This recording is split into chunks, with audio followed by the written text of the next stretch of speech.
Magandang araw mga kaibigan. Good news po ang pag-usapan natin ngayon. Ito, may bagong post ni Teo Moreno. Just in, former President Rudy Duterte seeks interim release from detention to an undisclosed country. According to Nicholas Kaufman, the prosecution has confirmed its non-opposition to interim release of PRRD, provided that certain terms and conditions are met. The ICC Pre-Trial Chamber 1 will rule on the request after the filing of observation from parties, including the prosecution and the victims. Napakagandang balita po ito. Kasi makakalabas na. Although temporary pa lang ang kaso hindi pa tapos. Kaya lang kung sa atin, piyansa. Hindi naman nagpiyansa. Kaya lang parang ganun. Temporary release to an undisclosed country. So, hindi po dito sa Pilipinas titira si Tatay Digong. So, malalaman na lang natin kung saang bansa ang gusto niya. Siguro yung malapit lang sa Netherlands. Ang maganda dito yung pumapayag ang prosecution. Okay lang sa kanila basta may mga conditions na ma-met. Kung ano yung mga conditions, later on na lang nating malalaman. So ito, in-attach ni Teo Moreno yung document, I don't know, pre-trial chamber, okay? Date 12 June, kahapon lang ito. Situation in the Republic of the Philippines in the case of the prosecutor Rodrigo. So ito, medyo mahaba-haba introduction. Ayan. Introduction. Ayan. Basta hindi ko na lang basahin itong mga punta na tayo sa yung dito, conclusion and relief. So, Mr. Duterte does not meet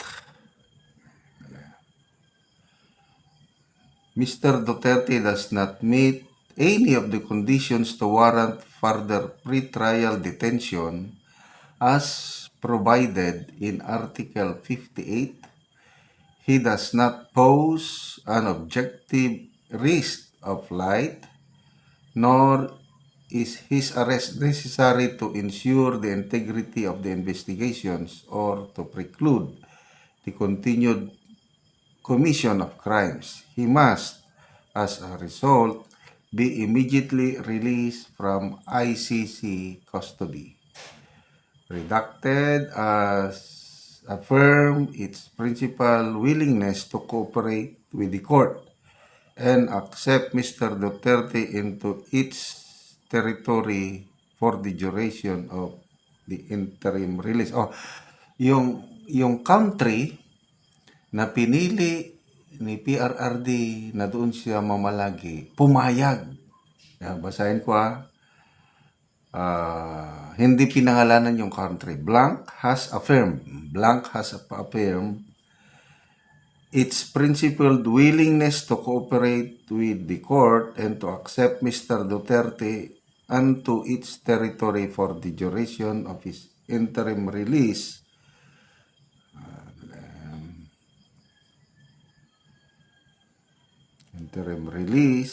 And enforce conditions of release.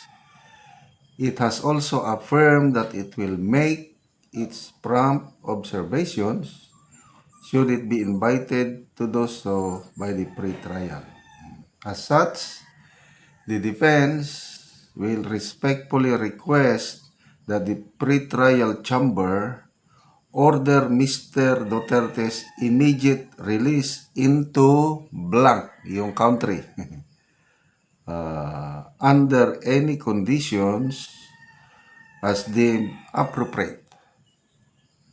The defense also requests that the deadline for any responses or observations be shortened in light of blank. Signed, Nicholas Kaufman, Counsel for Rodrigo Duterte. Wow, di ba? Ang galing, ang galing. So, salamat. This is now our answered prayer.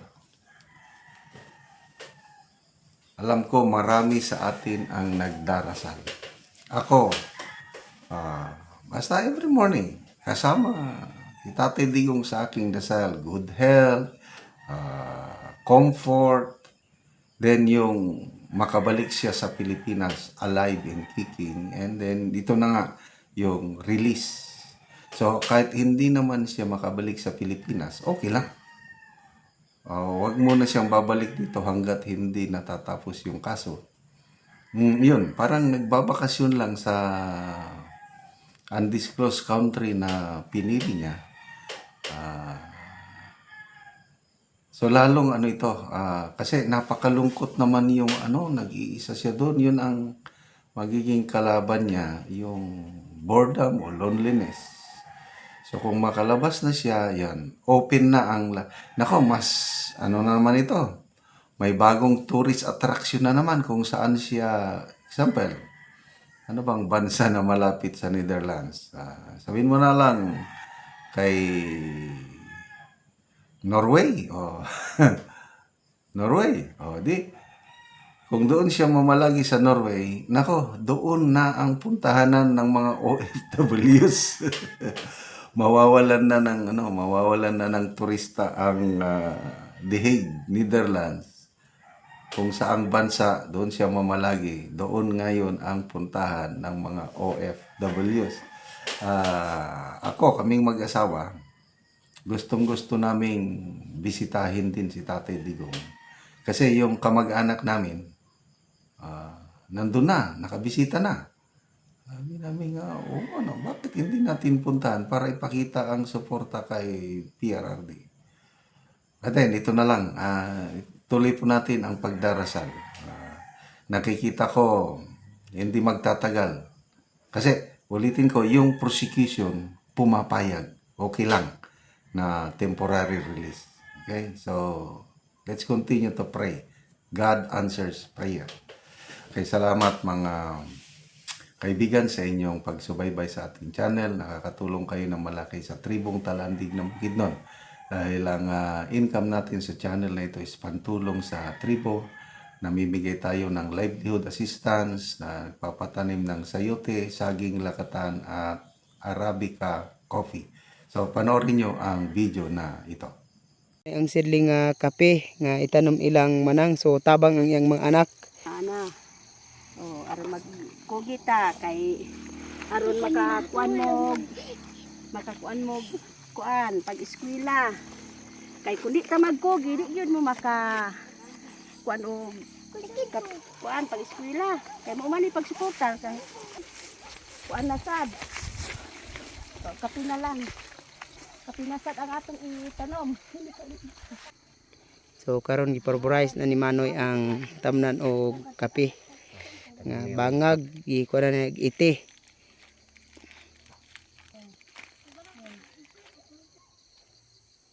Magkugi ta kay kundi ta magkugi ang atong eskwela, wala gid atong makapasuportar. Busa kuan na ning kuan lakatan namo og kape pod. Kay aron makasuportar gyud ni sa among mga anak. Tanan way makasuportar sa among mga anak. Ug salamat pod sa nagsuportar sa amoa. Labaw sa Ginoo. Ma, pero ugsak ma. Kay kundi ta magkugi na wala gyud ang atong anak. Di gyud maka akong saging diri nakatanom na ako 170. Oh. Dili ang kape mas labaw ni kadaghang kay 350. 350 Manoy imong itanom nga kape. 350. So daghan gyud. 170 ang imong unang tanom nga lakatan.